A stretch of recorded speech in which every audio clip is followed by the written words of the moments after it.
Are you? So good to see you. Congratulations on the 200th and last episode of the Daily Espresso. And I'd like to wish you really good luck in your career outside of the media, JJ. It's not going to be easy. No. Retail's an option. I'll work at McDonald's. I'm not a proud man. Listen, this show goes from strength to strength. And, oh my goodness, the news does not stop, does it? Jesus. Harry and Meghan are coming back. Like the Messiah, they're coming back. Yes, and the world's biggest troll is coming home. And Meghan Markle is going to make life a misery for the royal family, for William, for Catherine, for King Charles. She's going to gather more material for the next documentary on Netflix. It's absolutely huge. It's seismic. This is a story that has broken the internet. And I think people are surprised, JJ, not that it's happening, but at the timing. There was a sense of weary inevitability that Meghan and Archie and Lily would come back to the UK, because I believe that Meghan in particular is... One question has remained at the forefront of my mind after reviewing these reports. Why now? At a time when it appeared that the turbulence surrounding the royal family had begun to subside, new claims have emerged suggesting that Prince Harry and Meghan Markle may be preparing for a high-profile return to the United Kingdom. According to several royal commentators, such a visit could have significant implications for Buckingham Palace. If these reports are accurate, the situation extends beyond an announcement related to the Invictus Games. It raises broader considerations regarding trust, public perception, familial relationships, and whether long-standing tensions within the royal family are genuinely easing or potentially resurfacing. While the headlines are undeniably attention-grabbing, the more substantive issue lies in what this moment reveals about the delicate dynamics between the Duke and Duchess of Sussex, Prince William, and King Charles. If you value thoughtful analysis that goes beyond surface-level reporting, consider subscribing and joining this community as we explore these developments in greater depth. Desperate because she knows that her Sussex brand is in trouble. She needs to recalibrate her royal credentials. Yeah. But I thought the earliest it would happen would be next year for Invictus in Birmingham, your home city. Yep. And that would have been merited because if you think about it, it's a huge deal. It's a major sporting event. It's Harry's main gig, Invictus. So for Megs and the kids to come over next year, conceivable. Not guaranteed, but probably 60-40. Meanwhile, we get the news, no. They're going to be here in days. So my question is, why now? It's $1 million question, because this countdown to Invictus, which is the excuse, that's the pretext that we're being given, is a nothing burger. Yeah. It's a non-story. A countdown to what? Yeah. Harry could have jumped on a Zoom from his Montecito mansion and said, oh, hi, everyone. Yeah, Prince Harry, man, world's least happy millionaire. And 1 year to go. Rah. And that would have been fine. So he didn't need to come. No. But obviously he misses the United Kingdom and it's any excuse. It's a bit like maybe your good self going to your local pub, right? You're like, oh, I'm so sorry, Mrs. Anasiobi. I have to go to the pub because they're selling secondhand books. They're having a book sale in the pub. And Harry's like that about England. Any excuse to come.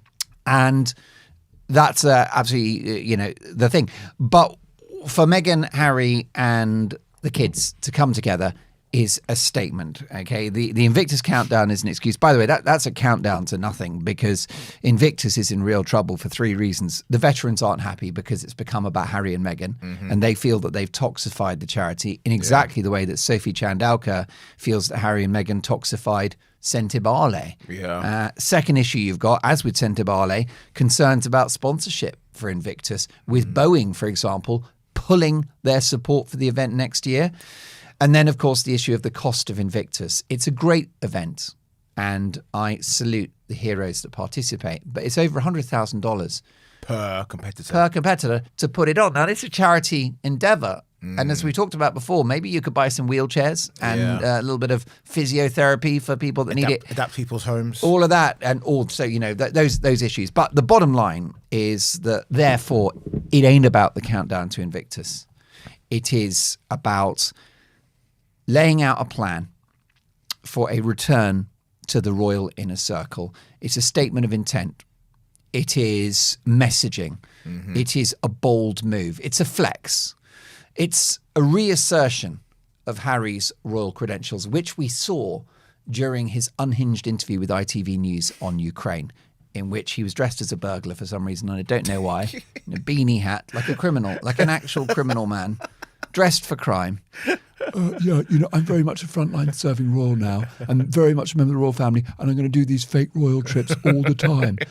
So what we've seen three big things really. Clarence House in September of last year, face-to-face meeting. That, of course, was when Charles opened the door to his son, let his son put the foot in the door, give them an inch, they'll take a mile.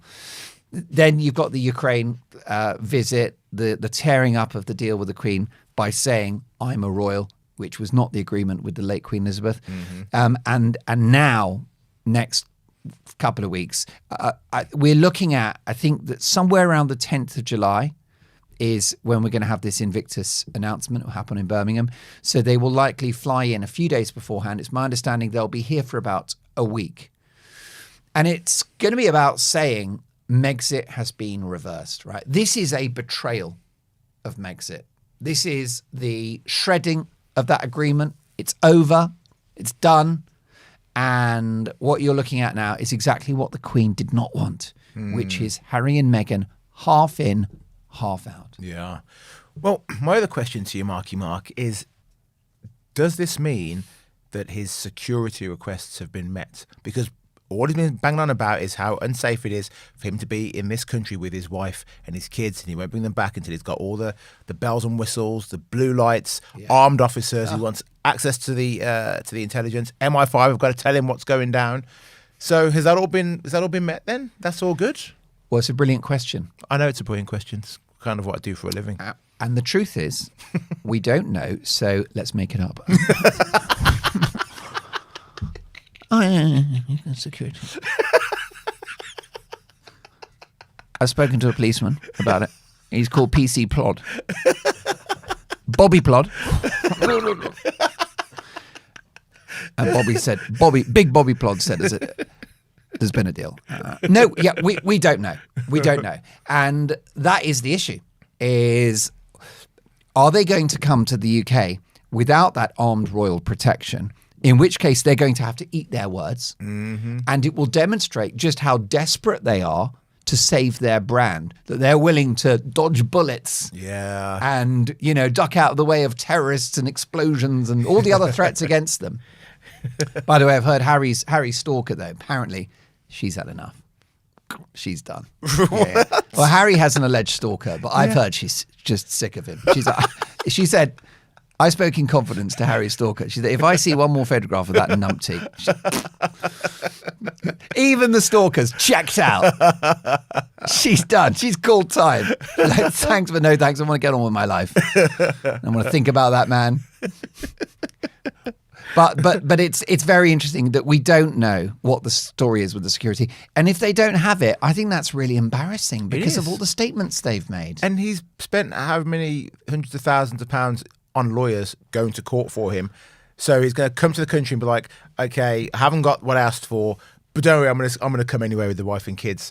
Right. Then you've just wasted all that cash and now you've lost face as well. Well, that's right. And therefore, I think it's most likely that they do have the security. RAVEC is the organisation that looks at that. The Mail were reporting early in the year that it was nailed on. And so therefore the mood music around this has been that it's likely to happen. And it's very interesting, isn't it, JJ? Because Harry, after his failed legal action against the British government for that armed protection last year, he gave an unexpected interview to the BBC. It's my understanding they were expecting a brief statement. He gave them about half an hour because he was so angry. And he described the decision not to grant him royal armed protection as an establishment stitch-up. Well, I think that this is Orwellian doublespeak because I think that the decision by Harry and Meghan to come to the UK next month is the ultimate establishment stitch-up in their favour. And this ties in with the views and the reporting of Richard Eden, good mutual friend of ours, diary editor of the Daily Mail. He knows his onions, great journalist. And he's been talking about an establishment plan to get Harry and Meghan back, which has been going on for over 2 years, and that there are figures within this current Labour government, including the Foreign Secretary Yvette Cooper, who want to make this happen. And Eden said the establishment are all in with Harry coming home. Why?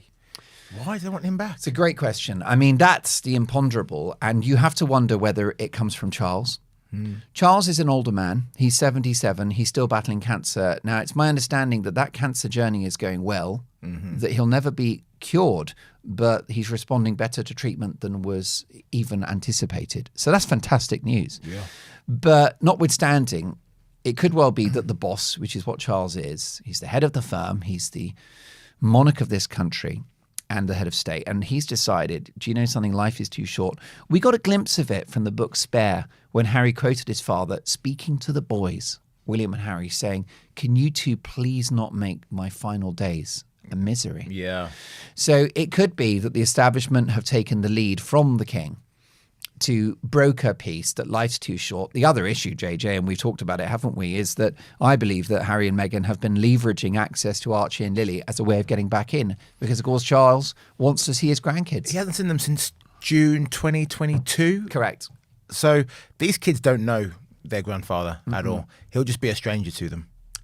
Exactly, which is really sad. And will they encounter their cousins on this occasion? Probably not. Probably not, no. Because, of course, the cousins in particular, George, Louis and Charlotte, are the children of William, who, and I quote from my inside source, effing detests his brother. That's such a shame. So good luck with that. I do have an exclusive for you, actually. I do have an exclusive. Is it from PC Plod? It's not from PC Bob, Plod. can I say Bobby Plod is sound? And he absolutely is real. I don't know if this is going to go ahead or not, but I have been told, and I feel this is a dig at William, Harry's going to make his announcements in Birmingham at Villa Park. That's what I've been told. Oh, my goodness. And as we know, William is a huge Aston Villa fan. He travels around the world watching them. He's a massive supporter. So that feels like it's going to be a huge dig at William. Here I am in your football club announcing my Invictus Games. JJ, that is a huge scoop. Yep. Because, Yep. gotta say. Yep. And I think the reason why that's significant is that is Harry parking his tanks on William's lawn. As you said, that boy, William, his great loves the United Kingdom, his family, particularly his wife and children, and Aston Villa Football Club. He lives and breathes. He's so passionate. I think maybe there's a sense of his second family about that club. It's a very, as you know, iconic, traditional English football club. Yep. And the fan base is very long-standing, very loyal, very authentic, real people. Yeah. And they don't make a fuss of him when he's there. No. And just that footage of him watching them pick up this massive European trophy, which I was so happy to see happen. And then Harry goes there and tries to like own that space. Yeah. Okay, actually, well, I quite like Villa as well, actually. Yeah. I've got like a purple tie, so I'm basically a Villa fan, yeah. I'll be honest with you, I do think Aston Villa was a holiday home in Spain, but which Meghan was going to buy, yeah. If he goes to Villa Park, that's an act of war. Yeah. Because Villa, it belongs to William. It's his Yeah. intellectual property. It's his emotions. It's his backstory. It's his narrative. In many ways, it's one of the few human things that we know about William. Yeah. I don't want to be unkind about it, but he's quite a serious chap. Yeah. Potentially even a little austere at times. But we know, where does the passion come from? The football and from the family. So yeah, that is a massive, massive story. The $1 million question regarding your earlier point about Ravek and the armed royal protection, which we're just going to have to assume, this is a little bit of a roll of the dice, but I think he's got it. But notwithstanding that, the only other way that you're going to get proper protection is if you've been invited to the UK by the king. But you've been saying to me that you don't think that there's a guarantee that Harry will meet the king That's exactly in right. 2 weeks' time. Before we jump onto that, let me just say to you, dear listener and viewer, subscribe. 86% of you are watching our episodes every single day, but you're not subscribed, so you're missing out on so much good stuff. So just hit the subscribe button, because next week, this isn't even a good episode. Better ones next week. We're sacking Mark Dolan. We're going to have a much better team next week. So subscribe and you won't miss out on any of that. Well, I do know I have been replaced. It's an open secret. It hasn't. It's partly my performance on the show, which has been subpar, Yeah. but also my conduct off air is not becoming of a broadcast professional, I'd like to say sorry. I've had marriage problems. I do drink. And I think it changes me. I think that I'm not the same person. It's a different person. It's not a person I recognize. I'd like to apologize to the roughly 27 men that have been affected by these allegations, which I vehemently deny. But anyway, I've been replaced, and I'm very excited because apparently you've got PC Plod in silhouette behind a screen. Hello, JJ. Harry's getting the old cops. Don't worry about that. Right, a quick pause in the podcast to tell you about our sponsor, Incogni. You had those phone calls from numbers you don't recognise, or you go in your inbox and there's emails for stuff you did not sign up for. Well, that's because someone somewhere is selling your private information. That's where today's sponsor comes in, Incogni. They will contact these people who have been taking your information, and they'll say, oi, stop, delete it. Go to the website, incogni.com, you type in the details, 2 minutes later, Incogni are sorting it out for you automatically. And because I love you, I've got you a discount. It ain't 10%, it ain't 20, 60% off. 60% off an annual Incogni plan. Just go to incogni.com/daily espresso or click the link in the episode description box below. So Charles, I've heard he apparently has had a change of heart towards Harry, and he is now less trusting of his son. My goodness. And his team are refusing to give Harry and his team an actual fixed in locked date of when they can have an audience with the king this summer. Well, that is wild. And that is a lukewarm response from the palace, isn't it? Which then, if we're putting the pieces together, then it looks like this decision to come for the countdown is exclusively Sussex-led. Yeah. And that it doesn't necessarily come with the blessing of the palace.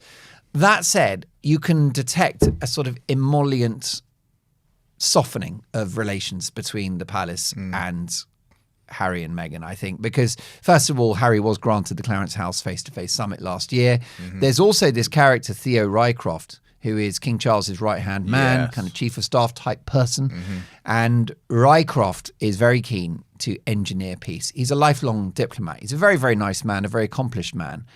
And he wants to see whether he can just put all of this to bed. He'd love that to be his legacy, and he wants to do that for the boss. And Charlotte Griffiths, another good pal of ours, of course, editor-at-large at the Mail on Sunday, told me on my Talk TV show that Rycroft, Charles's right-hand man, thinks that potentially he can broker a handshake behind the scenes between William and Harry.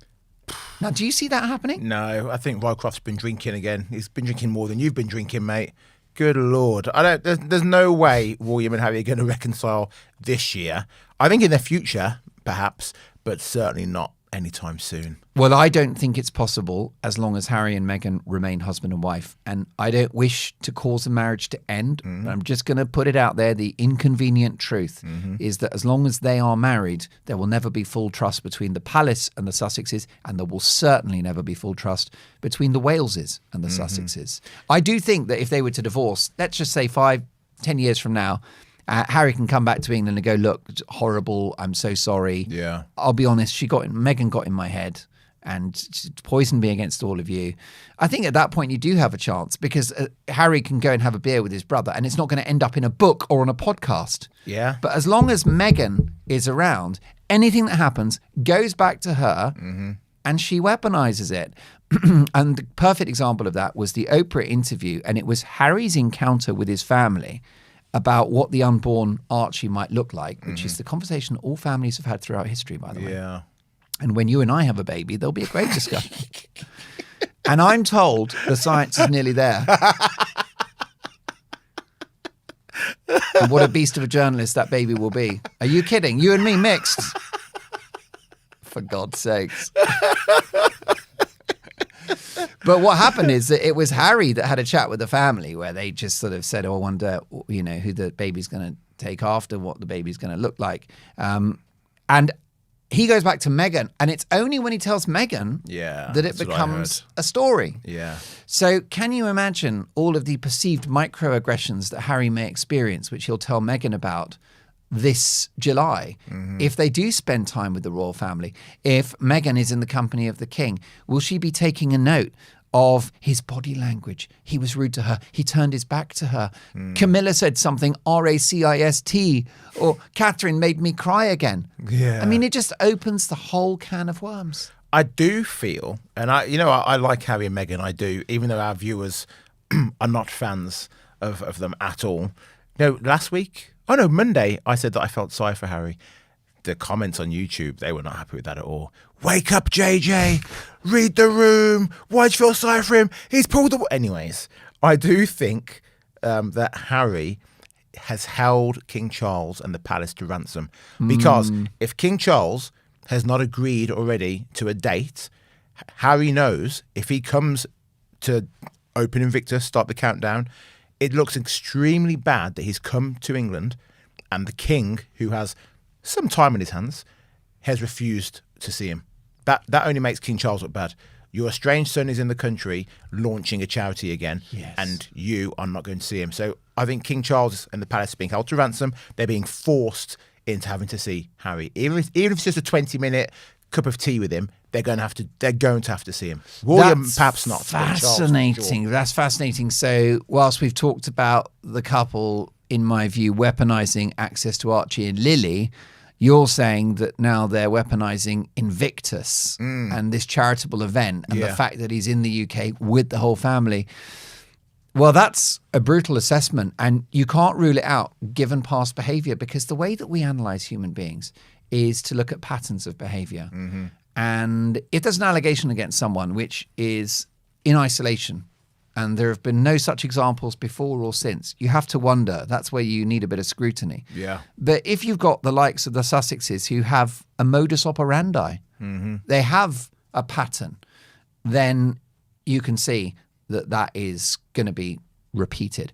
So yeah, poor old Charles. I mean, I think that it is a bit of a headache of his making, of course, because there was the Clarence House face-to-face last year. I think that opened the can of worms. He has been irredeemably weak. And also, I think that by opening the door to any sort of make-up, a reunion, is an insult and a slap in the face to William, who hasn't put a foot wrong, but a very loyal son all these years. Yeah. And you can rest assured that William is now sat at home, absolutely boiling with rage. Which is why I think Rycroft is wrong. There'll be no handshakes between William and Harry. However, let's move on to Meghan Markle. Have you seen this Father's Day stuff she's flogging? I love it. So You can't keep a good woman down, can you? a Father's Day breakfast in bed set for up to £110. She calls it the Morning Ritual gift box, which includes a signature candle, number 519, Moroccan mint, cardamom, tea leaves, our signature scents, herbal lemon ginger tea, sage honey with honeycomb, and limited edition as ever matchbox. I mean, that's not something I would want for Father's Day, to be It's honest. the most woke morning experience you could ever have. Was it cardamom tea? Cardamom tea. Harry's a man. He needs a big old flagon of coffee, doesn't he? And a full English. Full English, or maybe for our American viewers, what they call the builder's tea. Oh. Which, of course, you know all about, right? The tea, so strong, consumed by builders, in which when you put the spoon in, the spoon doesn't move. It just stands up in the cup because it is that strong. And so a cup of builders, as you say, a nice bit of kind of a heart attack sort of breakfast of your bacon and your sausages, fried eggs. Maybe you could go for the American delicacy of grits. Oh, they tried to give me grits when I was in America last week. It's a beautiful thing. I said no. It's the greatest menu in the world. It's disgusting. Love the grits. Sorry to everyone listening from America. I just can't have it. Can I tell you that no one knows what grits are? Well, I asked. They told me. The woman was like, it's ground corn, which comes out more looking like oatmeal. And I said to her, that sounds vile. You're not selling it. Thank you. Yeah. Well, it's a great American delicacy, but look, that's the most ridiculous Father's Day set of gifts. Yeah. And I mean, this is, more proof that Meghan is really struggling for ideas with this as ever brand. I think it'll be wound up in around a year's time. And I think what you'll see it wound up in the way that the Archwell Charity Foundation has been wound up, which is to be kept as a kind of brand which is out there, but essentially a skeleton service. Yeah. And I think she'll keep it as a little bit of a moniker, and there'll be the illusion of a website, but it's going to be scaled right back. Well, one of the reasons why she hasn't got the money to do it, Netflix were her retail partners in that. Yeah. They've pulled out. Why have they pulled out? Why has one of the richest media organizations in the world pulled out of something that we've been told is making millions? Mm-hmm. It's not going to happen. The Americans, they like success. Yeah. They run towards success. They run away from failure. Well, it's Father's Day on Sunday. What are your boys going to get you? Well, it's very sweet. They're going to lift to the restraining order. You know, that would definitely help. Like to spend time with my children, not in the company of a police officer and a court official and a magistrate and a cop car and... No, listen, it's really funny, right? Because, you know, working in media, people think, oh, you want to do glamorous stuff, or I'm so simple and old-fashioned. You know what I mean? I actually sent my boys because they wanted ideas. You know, what do you want from your kiddos for Father's Day? Of your son? I'm the opposite of you. I am glitzy. I want gold. What matters here isn't the dramatic language often used in coverage, but a simpler point. If Harry and Meghan are returning to Britain, the key question isn't whether it's provocative, it's why their actions are still viewed through conflict. Their story has always carried tension, a desire for independence alongside continued public visibility. Supporters see openness, critics see contradiction. Meanwhile, Prince William has taken a quieter path, focusing on duty and avoiding public disputes. That contrast continues to shape the narrative. Speculation around this visit, its timing, symbolism, and meaning, remains just that, speculation. What's clear is that trust within the royal family is still fragile. Rebuilding it won't happen through one visit. It takes time, consistency, and restraint. At its core, this story reflects a broader clash between tradition and modern media, privacy and visibility. And beneath it all lies a simple human question. Can trust, once broken so publicly, ever truly be restored? Drop your thoughts in the comments section, and please do well to subscribe. Thank you, and I will see you on my next video.